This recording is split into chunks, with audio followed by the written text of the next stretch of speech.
Live from WSLS, this is 10 News at 6, working for you.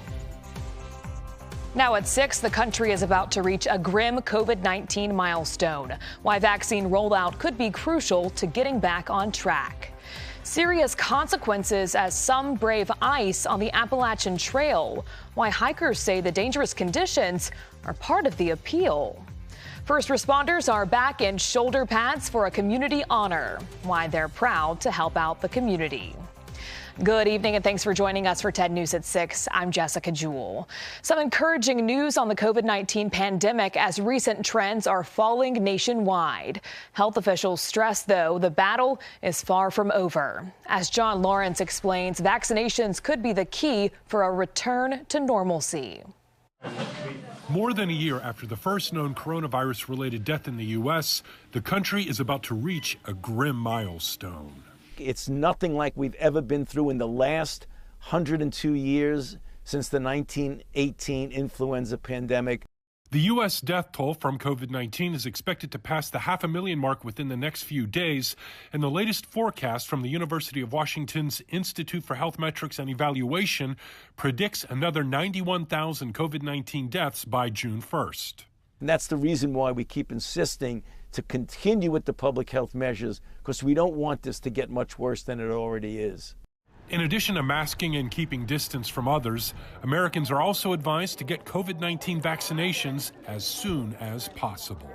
We have a real chance with these vaccines of turning COVID-19 from the deadly disease that it currently is into something like a bad cold or the flu if people are vaccinated.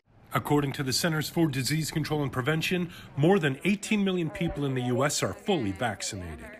That's what give us back our lives and our economy and our kids getting back to school. John Lawrence, 10 News, working for you.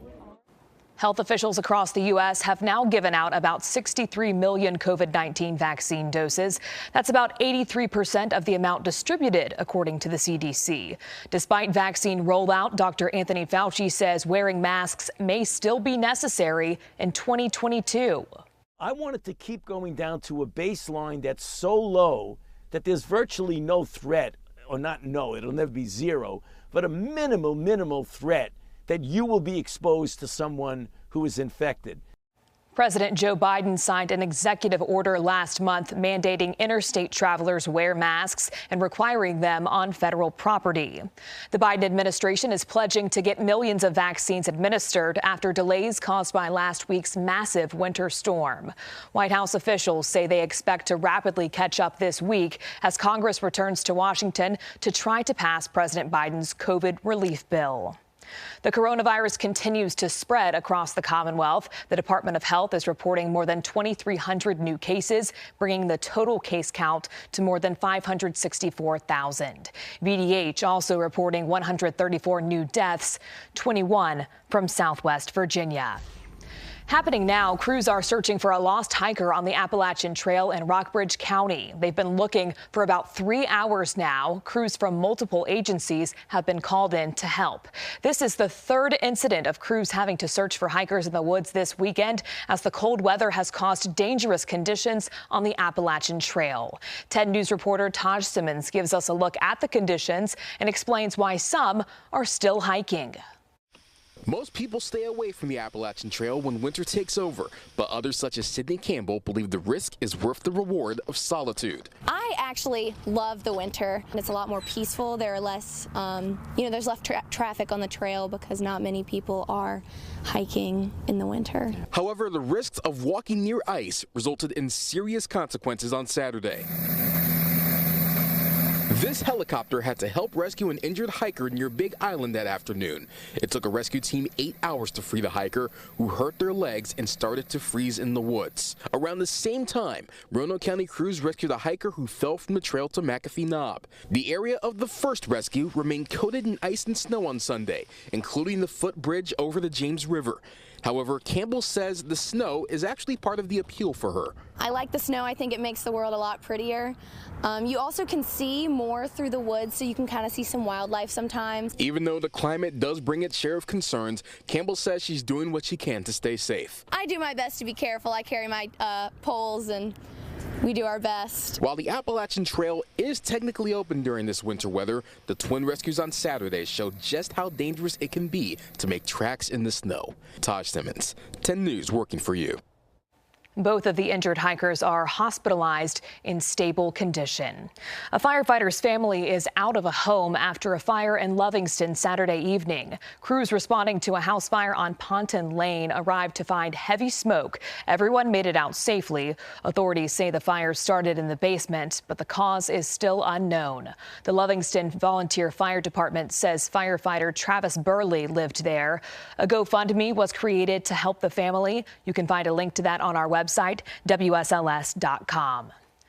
First responders from our area are trading their body armor for shoulder pads once again. The Roanoke Rampage Fire and Police football team is set to start its season next month. The first full practice was this afternoon. The team competes against police and fire departments across America and has finished in second place the last 4 seasons. It's not just about pride. Games raise money for local charities. To play for a reason is, to me, I consider it a privilege and an honor that we have that ability, to do that here, and help out in the community at the same time. It's been a long wait for these first responders. Last season was canceled because of COVID-19. Coming up on 10 News at 6, new allegations about the assassination of Malcolm X. Why civil rights lawyers say the case is still relevant more than 50 years later. And a mission to the space station honoring a NASA legend. How her work was pivotal for early space flight.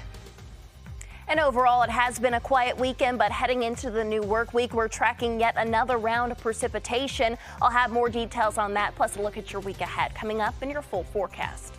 A dynamic coaching duo teaching the game of basketball and life in between the lines. At some point, the basketball can start bouncing, but life can continue on. Hopefully, we give all of our students here at Fleming some insight as to what they can become. How their journeys have shaped the lives of generations to follow. Coming up Tuesday at 7 on WSLS 10 News. WSLS 10 News, the proud winner of the 2020 Emmy Award for Best Newscast.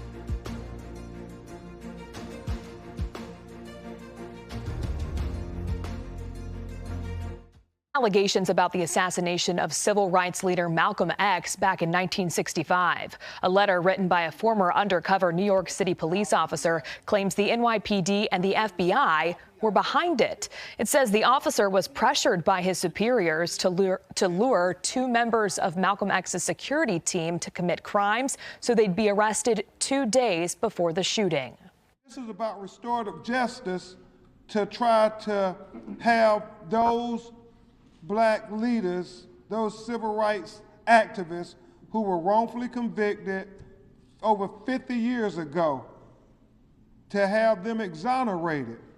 The Manhattan District Attorney's Office says it's actively reviewing the convictions.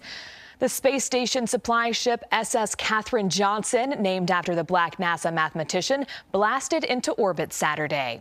Her work contributed to John Glenn's flight in 1962 when he became the first American to orbit the Earth. Yesterday's launch was the 59th anniversary of that flight. The capsule is set to reach the International Space Station on Monday. Still ahead, injuries after plane debris falls from the sky, how it's connected to recent incidents of engine failure. But first, a beautiful shot from our Poor Mountain Sky Cam, where it's been another chilly day, but a little bit warmer. We'll take what we can get. Delaney tells us when we can expect even warmer temperatures this week, coming up in just a few minutes. 2 people are hurt in the Netherlands after metal pieces of a plane fell from the sky. Authorities say the aircraft was a Boeing. Just yesterday, the company was the subject of a similar incident where a flight returned to Denver after suffering engine failure. Boeing says it's investigating whether the 2 are connected. Your local weather authority, always watching and tracking for you from the JES Weather Center.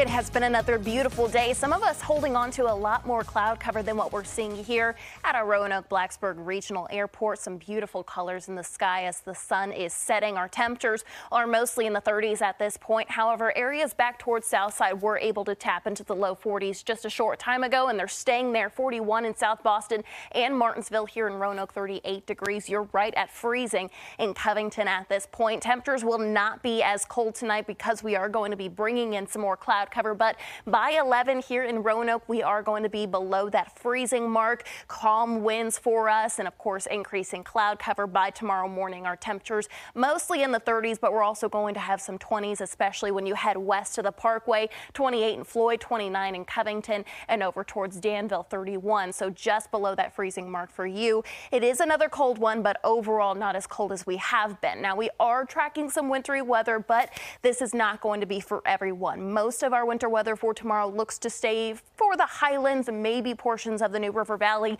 For the most part, we will be seeing some rain. Satellite and radar showing that system off to our west. It is a lot of snow at this moment, but also seeing some of that rain, which is what a majority of us will be seeing. So precipitation chances over the next few hours are going to be increasing. This is going to be after midnight, and notice that things really start to pick up anywhere from, say, 10 a.m. to noon, and decreasing gradually into the afternoon hours. So we're going to break this down. 11 p.m. things are quiet, but yes, we're seeing a lot more cloud cover. We stop the clock right around 7. You may be heading into work. Notice where that snow is focused, definitely towards areas like Pocahontas County, Greenbrier, Highland, and of course Bath County. Seeing rain back towards Southside and the New River Valley. It becomes a lot more widespread just within the next few hours, but keep in mind, this is where most of the snow is focused. And then we have a large band of heavy rain that's going to be tracking towards the southeast.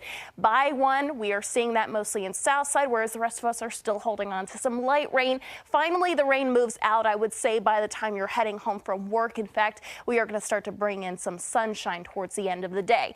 The National Weather Service has issued a winter weather advisory for Greenbrier, Pocahontas, Bath, and Highland County. This is going to be for your day tomorrow. Again, just for that potential for some wintry weather. It could be a slick morning commute for you.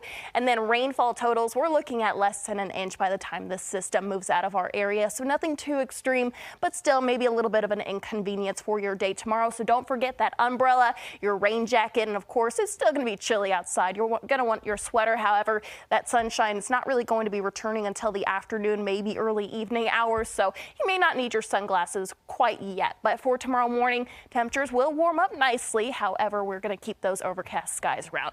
Your 3-day zone forecast temperatures are a little bit cooler tomorrow, but just take a look at those temperatures by Wednesday. Wednesday is going to be our warmest day over the next several days. 64 for a high in Lynchburg. For the Roanoke Valley, we will be in the low 60s. And then next weekend, yeah, we're tracking another round of winter precipitation. But notice that high of 51. That's going to be very key for us. Yeah, we'll take that over the whatever we've been dealing with the past few weeks. It's just felt nonstop. It really has, and hopefully we'll see that warming trend kind of continuing for us, so maybe we can cut back on that chance for some winter precipitation. Yeah, it'll be spring before we know it. Thank goodness. Yes. Thank you, Delaney. Tonight on 10 News at 11, making a difference when it comes to representation in schools. What some of our local superintendents say inspires them during Black History Month and beyond. And coming up, we'll go grappling with Class 3 wrestlers in Salem, a check on the NASCAR boys at the Daytona Road Course, and back in action. The Virginia Tech women make a statement in their return to the court. Highlights next in sports. Ahead for us, new details on the terrifying moments a plane engine ignited over Denver and rising gas prices. What's causing this spike?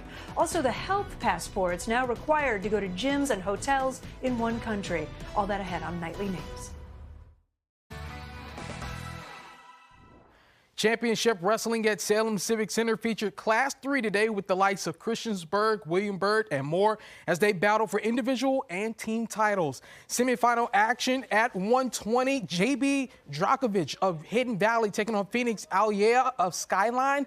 Dragic trying to get control, gets caught here in period 2. This takedown will lead to a fall at 2:14 for Aliyah. Dragic would place third. At 152, William Byrd's Xavier Preston battled Jackson Wells from Broadway. Preston in control early, caught later in the match, but scores on this reversal here. He would go on to win 5-1 decision and has a spot in the finals this evening. 170, Christiansburg Jacob Beyer taking on Hayden Holman of New Kent, tied in period 3. This takedown was the difference. Holman wins 7-5 decision. Beyer would place third. And at 138, consolation semi with Stephen Tingler of William Byrd and Jaden Hunter of Brookville. Hunter scoring 2 here in period 2. Tingler would take control going into period 3. We were tied with just 7 seconds left. Tingler shoots and would score. The takedown, gets the win. He would go on to place 6th. So your team scores heading into final matches. New Kent on its way to his 3rd straight team title. Christiansburg had 3 wrestlers advance to final matches: Luke Roby, Brian Taylor, and Aiden Lacoma. Your news and notes: Novak Djokovic, your Australian Open winner. Tony Finau and Homa are leading at the Genesis Invitational. Ian Desmond opting out of the MLB season for the 2nd consecutive season. Ladies. All right, and lots of action for you guys tomorrow with football starting up. It's exciting. It's here. Yeah. He's not excited. No, not at all. Maybe a little stressed. Just a little. No. All right, guys. Well, a teacher is able to appear in class from home with the help of a robot. The robot showed up at this Minnesota school with the teacher on the screen. Check it out. She lives 1,000 miles away from the school, but the robot has allowed her to engage with students in a unique way. That is so interesting. That's pretty cool. It's cool to see how innovative we have all had to be during this pandemic, especially teachers. They're getting really creative to make sure they can be with their students. It reminds me of an episode of Bob's Burgers. I know you probably haven't seen it, but... Not what I thought you were going to say, but all right. Okay, let's go to weather, shall we? Temperatures tonight not dropping all that fast, but we will be below freezing. I'm sorry. By 11 p.m., your 7-day forecast keeps us warming up over the next few days. Watch out. Of course, we are going to have that rain around tomorrow, mountain snow showers, and then we're just going to ignore next weekend. Just look how nice the next few days look. Yeah, stay positive because that sunshine and the warmer temperatures are coming. It's exciting. Thank you so much for joining us for 10 News at 6. We will see you at 11.